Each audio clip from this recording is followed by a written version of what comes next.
에베소서 5장 21절부터 6장 4절, 조금 길지만 그래도 말씀을 저와 함께 교독하도록 하겠습니다. 에베소서 5장 21절 말씀 제가 먼저 읽겠습니다. 그리스도를 경외함으로 피차 복종하라. 아내들이여 자기 남편에게 복종하기를 주께 하듯 하라. 이는 남편이 아내의 머리됨이 그리스도께서 교회의 머리됨과 같음이니 그가 바로 몸의 구주시라. 아내도 범사에 자기 남편에게 복종하여야지. 남편들아 아내 사랑하기를 그리스도께서 교회를 사랑하시고 그 교회를 위하여 자신을 주심같이 하라.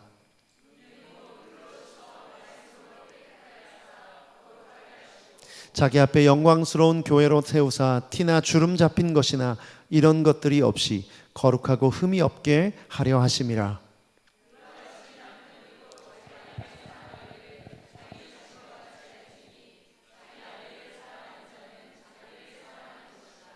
누구든지 언제나 자기 육체를 미워하지 않고 오직 양육하여 보호하기를 그리스도께서 교회에게 함과 같이 하나니. 그러므로 사람이 부모를 떠나 그의 아내와 합하여 그 둘이 한 육체가 될지니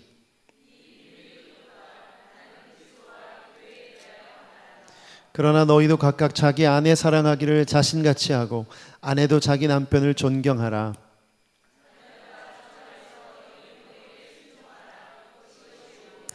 내 아버지와 어머니를 공경하라. 이것은 약속이 있는 첫 계명이니. 4절 같이 읽겠습니다. 또 아비들아 너희 자녀를 노엽게 하지 말고 오직 주의 교훈과 훈계로 양육하라. 아멘. 아멘. 바울 사도는 에베소서를 통해서 교회가 뭔지를 가르쳐주고 있습니다. 그런데 교회에 대한 설명을 하면서 왜 가정을 언급하고 있을까요?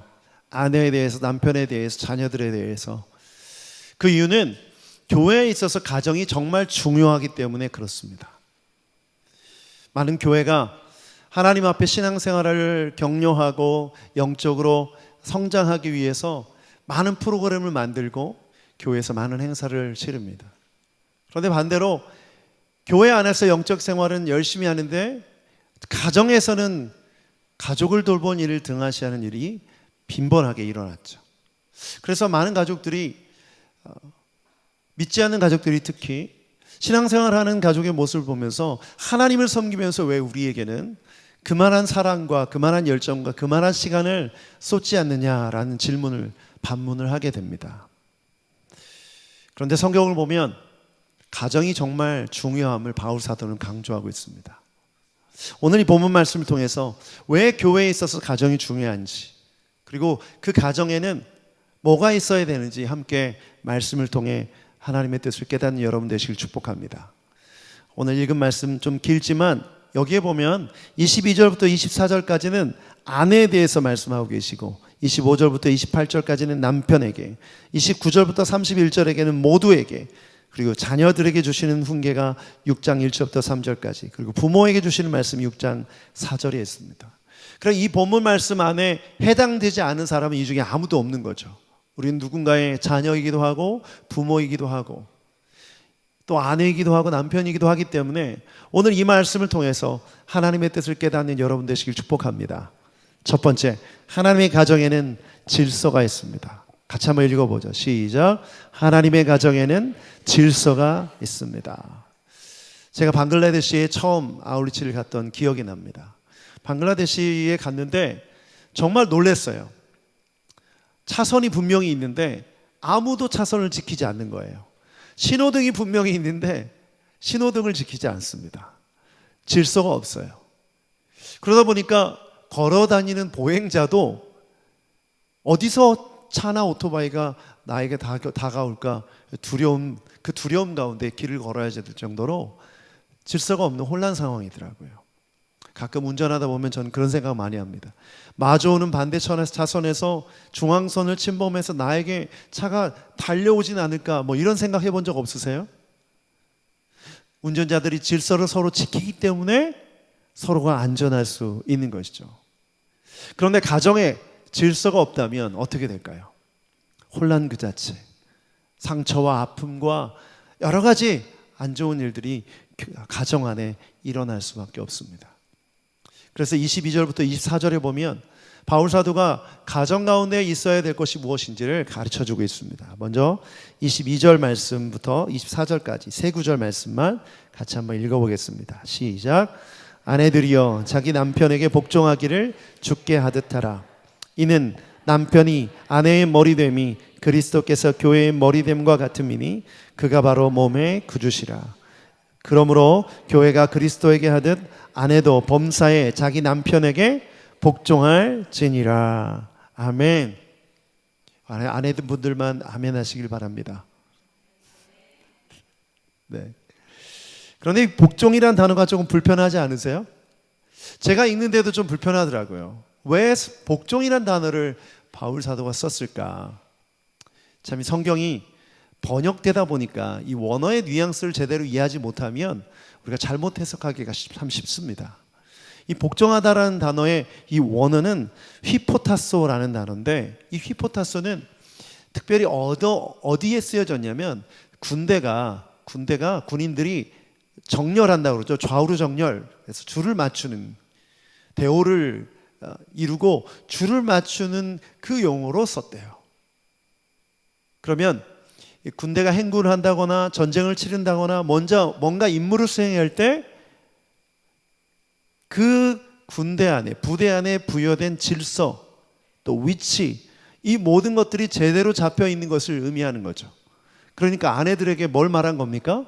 가정 안에서 필요한 질서, 그 위치에 대해서 강조하고 있는 것이죠. 그렇게 동일한 말씀을 6장 1절에도 자녀들에게도 말씀하십니다. 6장 1절을 같이 한번 읽어볼까요? 6장 1절 시작. 자녀들아 주 안에서 너희 부모에게 순종하라. 이것이 옳으니라. 순종하라는 단어도 휘파쿠어라는 단어인데 휘포타소라는 같은 어원에서 나온 두 단어입니다. 그러니까 이것도 마찬가지로 하나님께서 허락하신 그 질서를 잘 지키고 정렬하는 것이 가정 안에서 필요하다라는 것입니다. 가정의 질서를 이루기 위해서 순종과 복종이 필요하다. 그런데 왜 바울 사도가 이것을 이렇게 표현했을까요? 여러분 초대교회의 상황을 한번 상상해 보세요. 그때 당시는 아주 극심한 남존여비 사상이 있었습니다. 남자는 존귀하고 여자는 비천해요. 그렇죠? 공직에 여자가 올라갈 수 있습니까? 없습니까? 공직에 올라갈 수가 없죠. 여성의 지위는 굉장히 낮은 지위였습니다.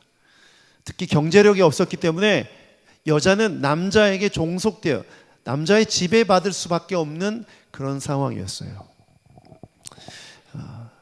제가 말씀을 준비하고 어젯밤에 이렇게 있는데 제 딸이 자기 숙제를 좀 도와달라고 그러더라고요. 그래서 무슨 숙제인가 봤더니 인물에 대해서 조사하는 거였는데 허난설원이란 사람에 대해서 조사하게 됐어요. 허난설원 누구지 아세요? 네, 저도 어렴풋이 어렸을 때 들었었는데 허균의 누이죠. 네, 27살에 죽었습니다. 27살에 죽었는데 어려서부터 천지의 소리를 들었던 여성이에요. 그런데 시집을 잘못 갔어요. 시집을 잘못 가서 남편이 이 공부는 안 하고 기생집에 가서 술 마시고 기생들이랑 놀고, 아이가 태어나는데 아이가 막 죽고 형제들이 죽고, 너무나 젊은 어린 그 여인이 인생에 정말 많은 고통을 겪으면서 살았어요. 그런데 그 재능이 너무나 탁월했던 거예요. 글을 쓰는 글솜씨, 그림 솜씨가 너무나 탁월해서 많은 사람들이 천재라고 얘기할 정도로 허균과 거의 같은 능력을 가진 여인이었어요. 그런데 여인이 과거 급제를 할 수 있습니까? 없습니까?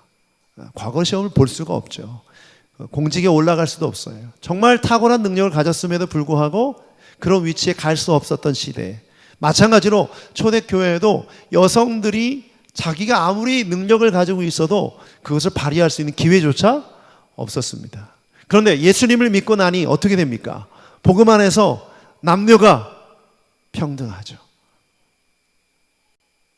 여성들도 충분히 영적인 능력을 발휘할 수 있는 그런 지위와 그런 기회가 주어졌어요. 그래서 저는 초대교회 안에 많은 여성들이 교회 부흥의 역사를 이끌었다고 믿습니다. 우리 새노래교회만 봐도 여성의 비율이 더 많아요.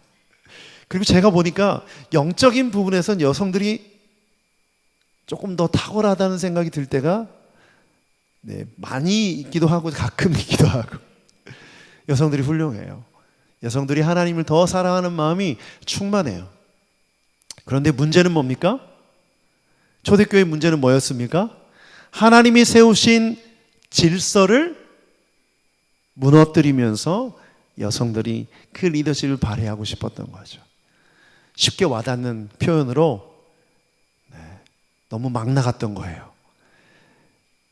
교회 안의 질서뿐만 아니라 가정 안의 질서까지. 바울사도는 구약적 관점을 놓치지 않았어요. 여러분, 구약은 하나님께서 우리에게 허락하신 하나님의 말씀인 줄 믿습니다. 구약은 옛날 거니까 없어져야 되고 우리가 따라하지 말아야 될 게 아니라 구약을 지켜야죠. 그래서 구약에 나타난 하나님께서 남자를 통해서 여자를 창조하신 그 창조 섭리를 말하면서 가정 안의 질서를 말하고 있는 것입니다. 그러니까 복종하라는 뜻은 어떤 의미입니까? 하나님께서 가정에게 허락하신 그 가정의 질서를 깨뜨리지 말고 가정을 지키라는 말씀. 여기 있는 모든 여성들에게 하나님께서 주신 말씀인 줄 믿습니다. 그렇다면 그 의미가 뭘까요? 바울 사도가 이렇게 얘기합니다. 그리스도가 교회의 머리됨 같이. 그렇다면 남편이 가정의 영적 제사장임을 믿고 남편을 순종하고 따라가야 됩니다. 그런데 이 교회 안의 문제는 뭡니까? 남자가 신앙이 열심히 더 많아요? 여자가 신앙이 더 열심히 많아요? 대부분 여자가 더 신앙이 열심히 많죠. 그러다 보니까 남편의 어떤 영적 수준이 낮거나 부족하다고 여겨지면 여자가 주도권을 갖게 되고 하나님께서 허락하신 그 질서를 무너뜨리는 모습이 교회 안에 많이 있었던 것이죠. 저는 그래서 이 디모데전서 2장 11절의 말씀을 통해서 우리가 교회 안에서 원칙을 세워야 되는데 한번 디모데전서 2장 11절 말씀 같이 한번 읽어보겠습니다. 시작. 여자는 일체에 순종함으로 조용히 배우라. 여자가 가르치는 것과 12절 말씀 여기까지. 제가 12절을 제가 읽어드릴게요. 여자가 가르치는 것과 남자를 주관하는 것을 허락하지 아니하노니 오직 조용할지니라. 이렇게 말하고 있어요. 듣는 여성분들 굉장히 기분이 나쁘죠. 이것은 일반적인 모든 여성들을 말하는 것이 아니라 교회 안의 질서, 가정 안의 질서를 무너뜨리고 나서는 그 여성들에게 한 말씀입니다. 모든 여자들에게 하는 말씀이 아니라. 그렇다면 무엇을 의미할까요? 하나님께서 허락하신 가정의 질서, 가정 안의 영적 제사장은 그렇다면 누구입니까? 남편입니다. 교회 안에서 허락하신 그 질서 지켜야 하듯이 그리스도가 머리 되심을 깨닫고 그리스도의 말씀에 복종해야 되듯이 가정에서 세우신 질서, 남편이 영적 제사장임을 믿고 남편을 따라가야 되는 것. 그것이 가정에게 주신 첫 번째 질서인 줄 믿습니다. 아멘. 그런데 질문이 있죠. 만약 남편이 예수님을 믿지 않는다면 누가 영적 제사장 역할을 해야 됩니까? 네? 네, 아내가 해야죠. 아내가 해야 됩니다. 남편이 예수를 믿지 않는다면, 그러나 남편이 예수를 믿고 신앙이 있다면 그 남편을 세우기 위해 격려하고 축복하고 그 남편이 그런 위치에 설 수 있도록 아내들은 도와야 됩니다. 아멘. 또 이런 경우가 있죠.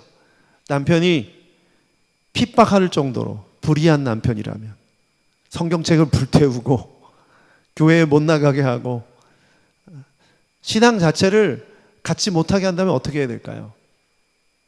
어떻게 해야 됩니까? 저는 이런 얘기 많이 들어봤어요. 성경책을 불태웠던 그 남편이 회개해서 돌아왔던 얘기 많이 들어보셨죠? 여러분, 환난과 핍박은 견디라고 있는 것입니다. 인내 가운데 견딜 때 반드시 그 영혼이 하나님 앞에 돌아올 줄 믿습니다. 그렇다면 하나님께서 가정에게 세우신 남편이 영적 제사장으로 서기까지 우리는 끝까지 포기하지 않고 기도해야 될 줄 믿습니다. 가정 모두가 함께 예배하고 찬양하는 그날을 여러분 소망하시길 축복합니다. 저는 고등학교 때 저희 할머니가 돌아가셨을 때 저희 아버지가 유교식으로 장례를 치르려고 하니까 제가 이렇게 말했어요. 우리 할머니가 예수님 믿고 돌아가셨는데 어떻게 제사를 지내냐, 이 앞에서. 그래서 저희 담임 목사님을 모시고 와서 예배를 드렸습니다. 그날이 기점이 돼서 저희 어머니가 교회를 나오기 시작했어요. 그럼에도 불구하고 저희 아버지는 끝까지 신앙생활을 안 하시다가 결국 제가 주의 종이 되겠다, 목회자가 되겠다 결단할 그 시점에 교회에 나오기 시작하셨어요. 근데 지금은 가족 예배 때 얼마나 대표기도를 은혜롭게 하시는지 모릅니다. 성경 말씀도 주도 예배나 이런 데 가시면 열심히 나누시고, 제가 그 모습을 볼 때 제 마음이 얼마나 좋은지 모르겠어요. 여러분 가운데 아직 믿지 않는 남편, 믿지 않는 아버지, 믿지 않는 부분 가족들이 있을지 모르겠어요. 그러나 여러분, 하나님 앞에서 기도하고 인내하고 또 사랑하고 축복할 때 영적 가장으로 여러분의 그 남편이, 아버지가 세워지는 날이 반드시 올 줄 믿습니다. 그것을 위해 여러분 기도하시길 축복합니다. 두 번째, 하나님의 가정에는 사랑이 있습니다. 하나님의 가정에는 사랑이 있습니다. 같이 한번 읽어보자. 시작. 하나님의 가정에는 사랑이 있습니다. 25절 말씀 읽어보겠습니다. 25절 시작. 남편들아, 아내 사랑하기를 그리스도께서 교회를 사랑하시고 그 교회를 위하여 자신을 주심같이 하라. 남편들에게 주시는 말씀입니다. 아내 사랑하기를 그리스도께서 교회를 사랑하고 그 교회를 위하여 자신을 주심같이 하라. 우리 남편들만 아멘 하겠습니다. 아멘. 아멘. 제가 미국 가서 깜짝 놀란 게 몇 가지가 있는데 그 중에 하나가 벌금이 엄청 높은 거예요. 카풀레인이 있습니다. 카풀이 뭐냐면 차에 혼자 타지 않고 2명 이상 타면 이 자동차 전용 차선인데 2명 이상 탄 차만 달릴 수 있는 차선이 있어요. 이쪽은 엄청나게 막힌데 여기는 뻥 뚫려 있습니다. 근데 사람이 이제 유혹을 받게 되죠. 근데 이 차선으로 들어가서 걸리게 되면 벌금이 약 350불입니다. 우리나라 돈으로 한 35만 원, 40만 원. 이 벌금이 높다 보니까 미국 사람들은요 열심히 교통법규를 지킵니다. 정말 잘 지켜요. 질서를 지키는 데 있어서 뭐가 중요한 요소가 된 겁니까? 벌금이죠, 벌금. 제가 한번 미국에 있을 때 저희 집 앞에서 로컬 도로였는데 60마일이 기본 스피드 과속 한계였어요. 그러니까 60마일이면 80km? 아닌가요? 50km 정도인가요? 90km였습니까? 하여튼 근데 60마일의 한계였는데 한 80마일을 달렸던 것 같아요. 제가 새벽 기도회를 마치고 집으로 돌아오는 길에 빨리 집에 가야겠다는 생각이었었는지 굉장히 빨리 밟았어요. 근데 저희 이제 집 게이트로 이렇게 들어오는데 뒤에서 막 반짝반짝 거리는 거예요. 봤더니 사이카 경찰차가 쫓아오고 있는 거예요. 그러더니 세우래요. 창문을 내렸더니 딱 보니까 경찰이에요. 그 전에 이제 미국에 가게 되면 교육받는 게 몇 가지가 있습니다. 경찰을 만나게 되면 해야 할 일. 절대 손을 내리거나 주머니에 넣지 말라. 얘기할 때까지. 왜 그런지 아시죠? 경찰이 총을 꺼낼 그런 위험이 있기 때문에 쏠 수 있다는 그런 얘기를 들었어요. 딱 손을 얹고 있었어요. 그리고 영어를 최대한 못하는 척해라.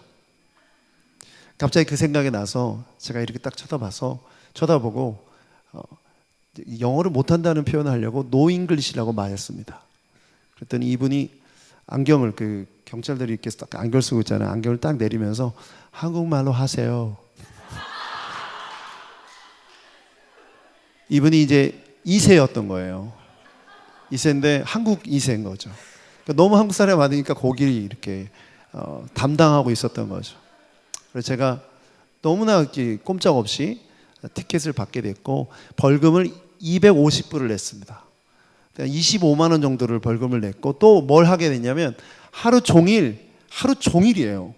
교육을 받아야 되는 거예요.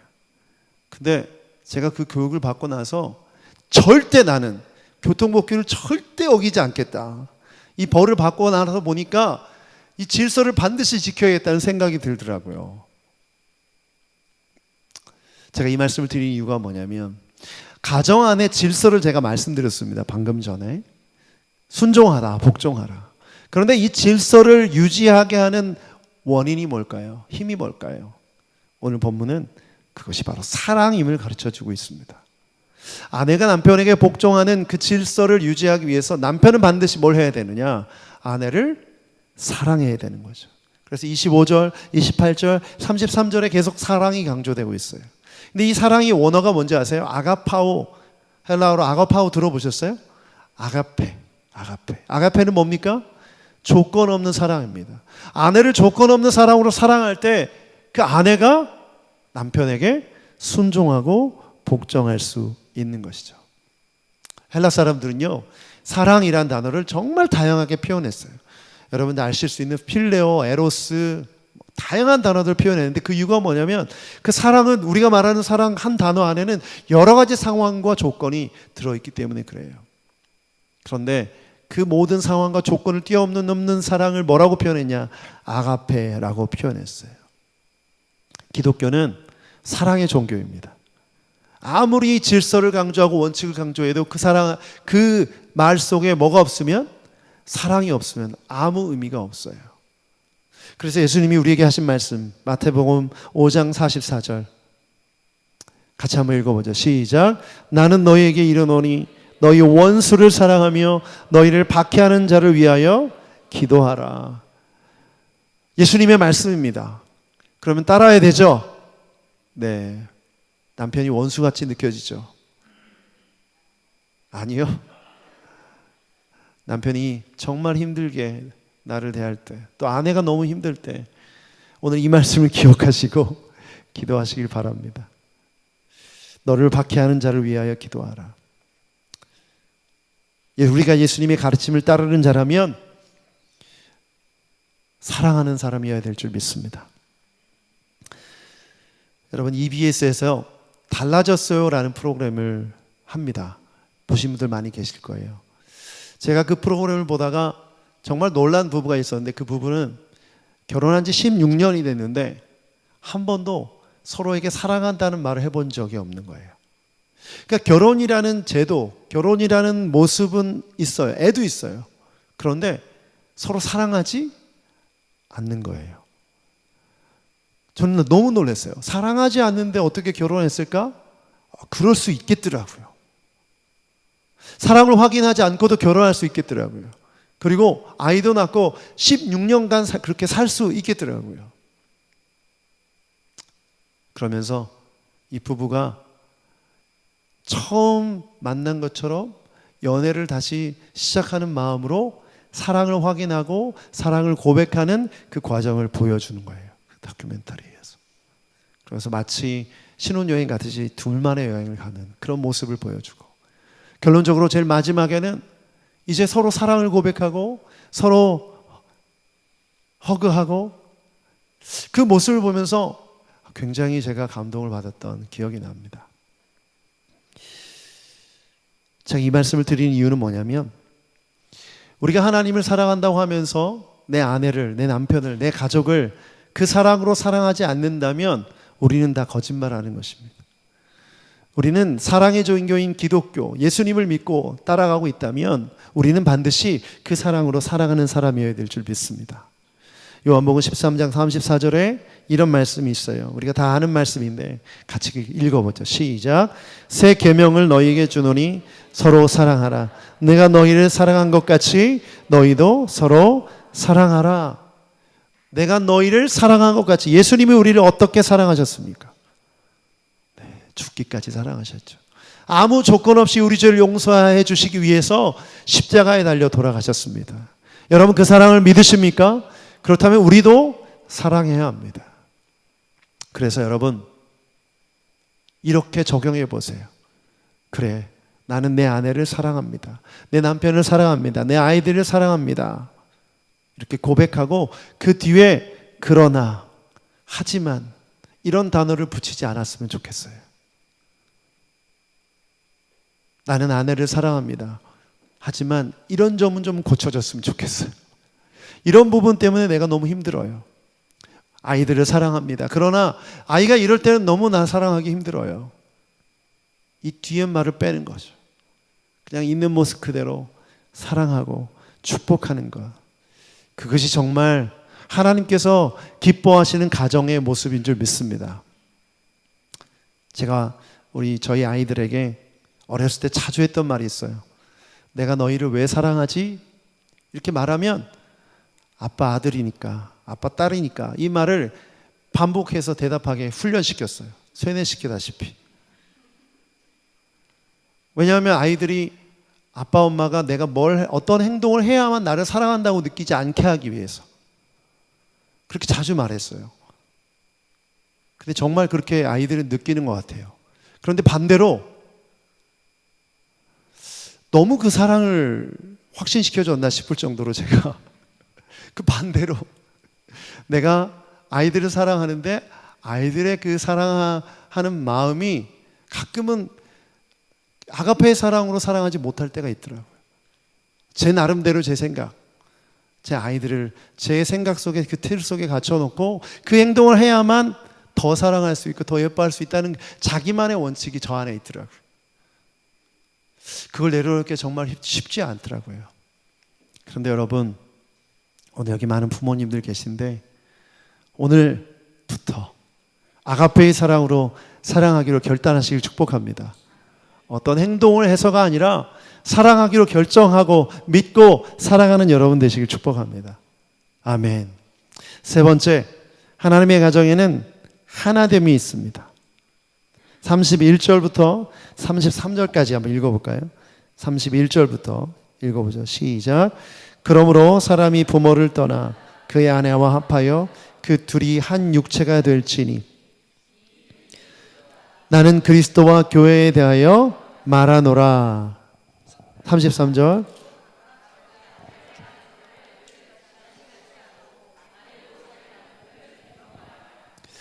하나님의 가정에는 하나됨이 있는 줄 믿습니다. 사랑으로 질서를 지키면 어떻게 될까요? 저는 가정이 하나 된다고 생각합니다.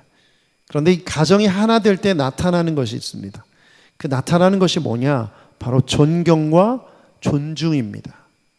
31절부터 33절에 보면 부모를 떠나 아내와 합해 한 몸을 이루라. 이것이 하나님께서 부부, 가정에게 허락하신 하나님의 비밀, 하나님의 진리인 줄 믿습니다. 연합이 되었다면 어떻게 해라? 6장 2절. 6장 2절 말씀 같이 한번 읽어볼까요? 시작. 내 아버지와 어머니를 공경하라. 이것은 약속이 있는 첫 계명이니. 그리고 4절 읽어보자. 시작. 또 아비들아 너희 자녀를 노엽게 하지 말고 주의 교훈과 훈계로 양육하라. 이 공경이라는 단어가 나오는데 부모님이 그 부모를 떠나서 하나 된 가정을 이루었어요. 그 한 몸을 이룬 그 연합을 통해서 누가 태어났죠? 자녀가 태어났어요. 그렇다면 이 자녀는 부모와 한 몸이죠. 그렇기 때문에 자녀는 부모를 어떻게 해라? 공경하라. 더 쉽게 표현하면 존경해라. 반대로 그러면 부모들은 자녀를 어떻게 대해야 됩니까? 4절에 보니까 노엽게 하지 말고 오직 주의 교훈과 훈계로 양육해라. 이 노엽게 하다는 표현을 이렇게 이해했어요. 저는 존중하고 아이들을 존중하는 것이죠. 자녀들은 부모를 존경하고 아이들은 부모는 아이를 존중하는 것. 그것이 하나 된 가정에 나타나는 모습인 줄 믿습니다. 제가 이 말씀을 드린 이유는 뭐냐면 제가 결혼을 해서 큰아이를 낳을 때 지금도 잊지 못해요.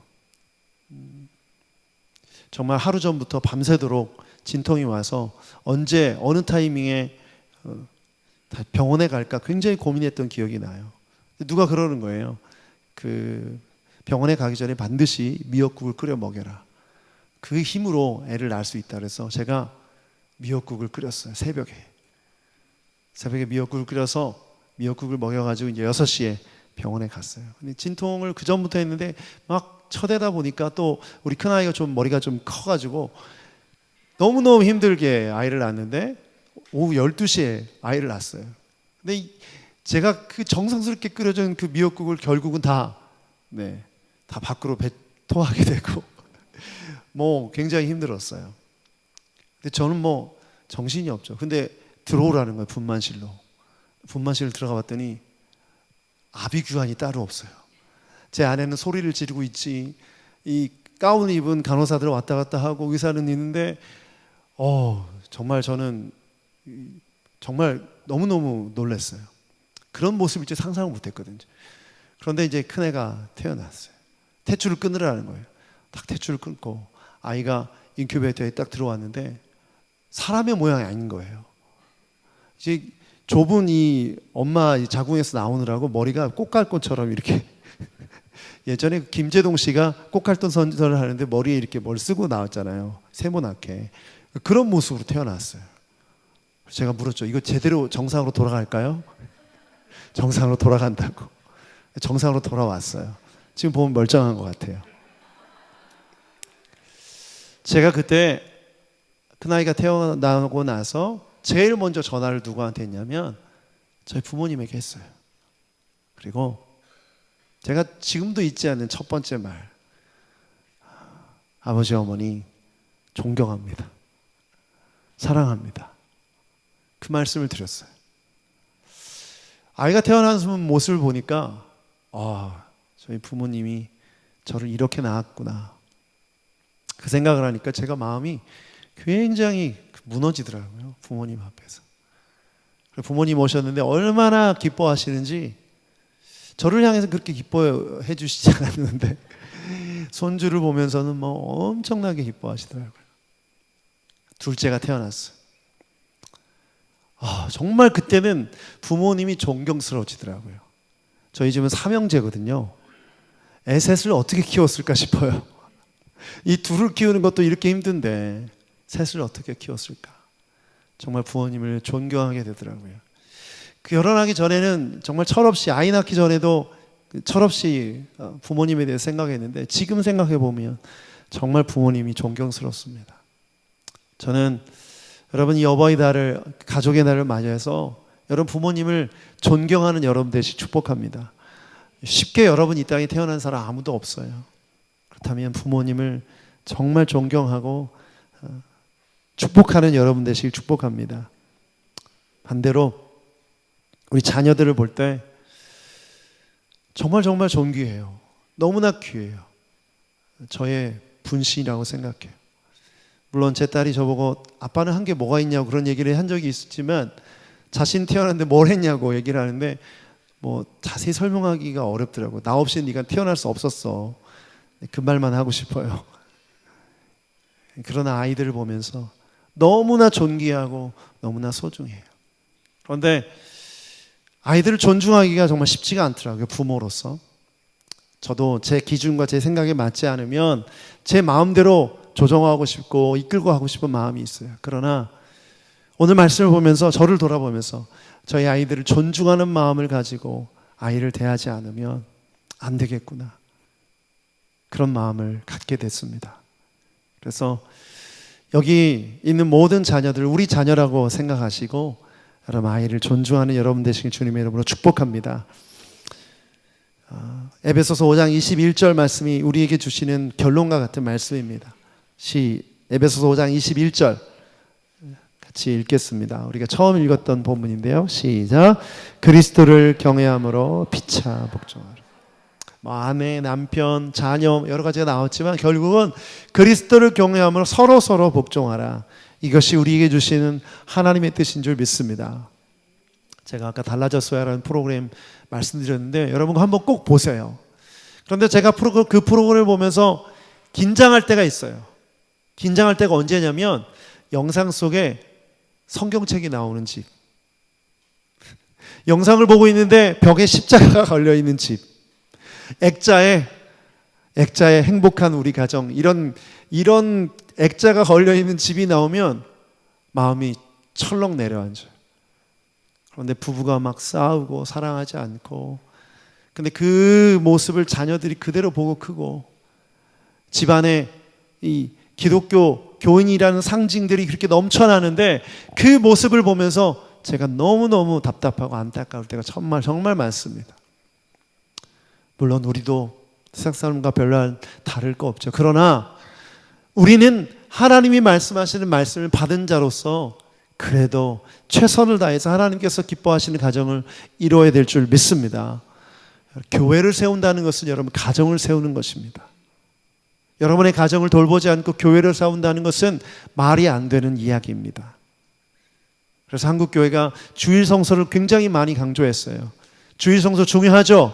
주일날 거룩하게 하나님 예배하는 거 중요합니다. 그러나 혹시 믿지 않는 부모님이나 가족을 돌봐야 될 일이 있어서 주일을 빠져야 된다면 괜찮아요. 저에게 얘기하시면 괜찮습니다. 왜냐하면 그것이 바로 교회를 세우는 일이기 때문에, 교회를 세우는 일이기 때문에, 그리고 복음을 전하시고 그리스도인으로서 모범을 보여주면 그들이 예수님께 돌아오는 통로, 그 길이 될 줄 믿습니다. 5장 26절 27절 말씀을 읽으면서 함께 기도하십시다. 5장 26절 27절 본문 말씀에 나와 있는데요, 같이 한번 자막을 보면서 읽겠습니다. 시작. 이는 곧 물로 씻어 말씀으로 깨끗하게 하사 거룩하게 하시고 자기 앞에 영광스러운 교회로 세우사 티나 주름 잡힌 것이나 이런 것들이 없이 거룩하고 흠이 없게 하려 하심이라. 흠없는 교회로 온전하게 세우기 위해 우리 가정을 온전하게 세워야 되는 줄 믿습니다. 그래야만 하나님께서 기뻐하시는 교회가 됩니다. 이 시간 함께 기도하십시다. 이 시간 기도할 때 특별히 우리 자녀들을 위해서 기도했으면 좋겠습니다. 하나님, 이 세상에 악한 세력들로 인해 믿음이 무너지고 신앙이 무너지는 시대입니다. 하나님, 우리 자녀들이 하나님을 믿는 믿음을 가지고 살아가게 하여 주옵소서. 그리고 우리 가정이 그 믿음이 충만한 가정 되게 하여 주시옵소서. 하나님의 가정, 질서가 있고 사랑이 있고 하나 되는 가정이 될 수 있도록 인도해 주셔서 하나님의 교회가 굳건히 세워지는 역사가 있게 하여 주시옵소서. 오늘 주신 말씀 기억하면서 함께 기도하며 나아가십시다. 함께 기도하겠습니다. 하나님 아버지, 주신 말씀 감사합니다.